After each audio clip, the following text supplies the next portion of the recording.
Hello everyone.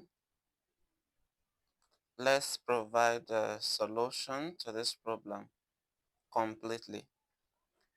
We have x plus 3 to the power of 4 equals 2 to the power of 4. Now what we are expected to do here is to work with the basis since the powers are the same. But if you do that, you cannot bring out the complete solution to this problem. So what do? We will say that x plus 3 to the power of 4 minus 2 to the power of 4 is equal to 0. Okay, so this way I can now manipulate, because from here I can break the power into 2.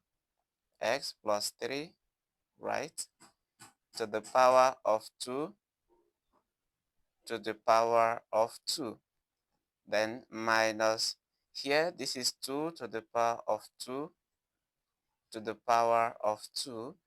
Everything equals 0. I believe you understand what we just did. So from here again, we can expand what we have on the inside. Okay, in fact, let me pick that out. X plus 3 to the power of 2 is the same thing as x plus 3 multiply by x plus 3.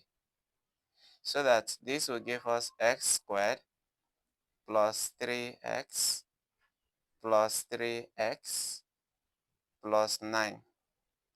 I believe you understand how this is done. This is x times x squared, x times 3, 3x, 3 times x, 3x, 3 times 3, 9. So this is giving us x squared plus 6x plus 9. So if we expand what we have inside of this, this is what we are going to have. So let's put it in, as we have x squared plus 6x plus 9, okay, in bracket. What we left over now is the power outside.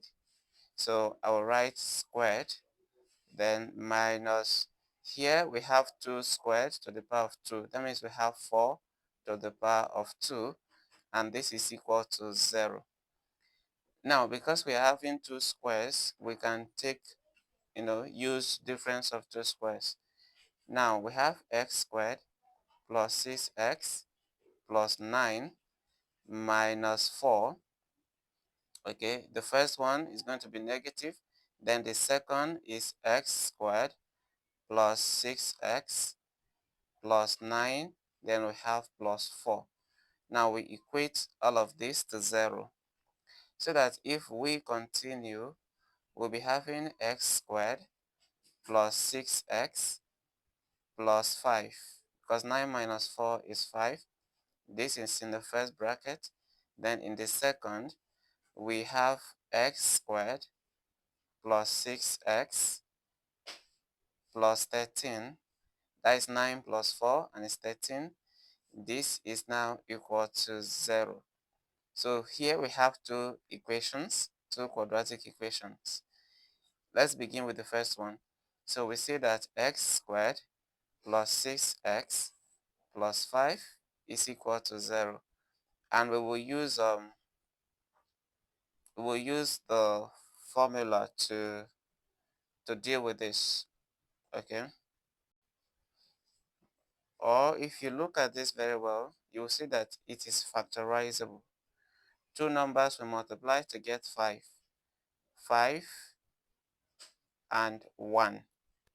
Now if you add the two numbers, you get 6. So it is factorizable. The factors will now be x plus 5. That will be the first factor. And the second factor is x plus 1. So we equate both of them to 0. This means that x plus 5 is equal to 0, or x plus 1 is equal to 0. Now x is equal to minus 5, or x is equal to minus 1. So if we want to get, okay, let's say we have two solutions from here. X1 is minus 5, and then X2 is minus 1. And these are real solutions, right? Now we'll go back to the second factor, which is also quadratic, this, and then we solve it. Let's go there. We are having x squared plus 6x plus 13 equals 0. Now in this case, we will use the quadratic formula. X is equal to minus b plus or minus square root of b squared minus 4ac. Then everything that we have will be divided by 2a. Now the next thing is to get our ABC. A is 1, the coefficient of x squared. B is 6, the coefficient of x. And then C is 13, the constant. Now let's put this into the problem, into the formula. Okay, so our x will now be, in place of minus b, we'll write minus 6 plus or minus, we have 6 squared because our b is 6, 6 squared minus 4 times 1 times 13.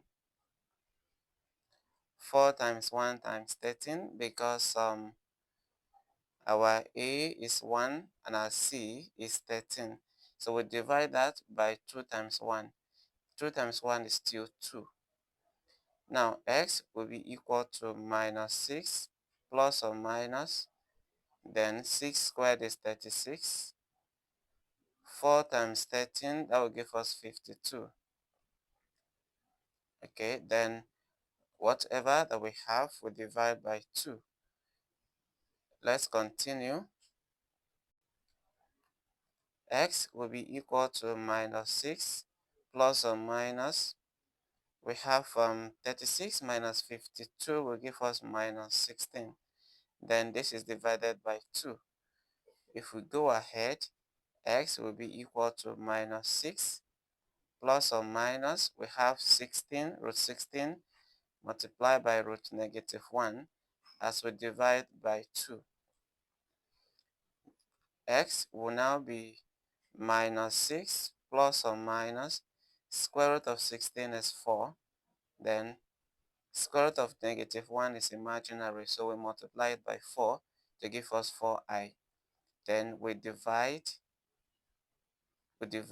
by 2.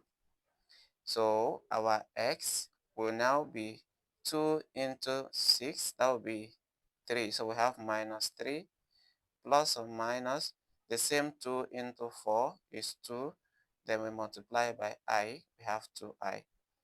Now, this is a 2-in-1 solution. Let's get the complete solution. We have x1 before, and our x1 is minus 5. Then we got x2 before, which is minus 1. Now, from here, we are going to have x3, which is from here. We have minus 3 plus 2i, this is x3. Then we need x4, which is minus 3 minus 2i. So we have the 4 solutions here. Thank you for watching. The first 2 solutions are real solutions, and the last 2 are complex solutions.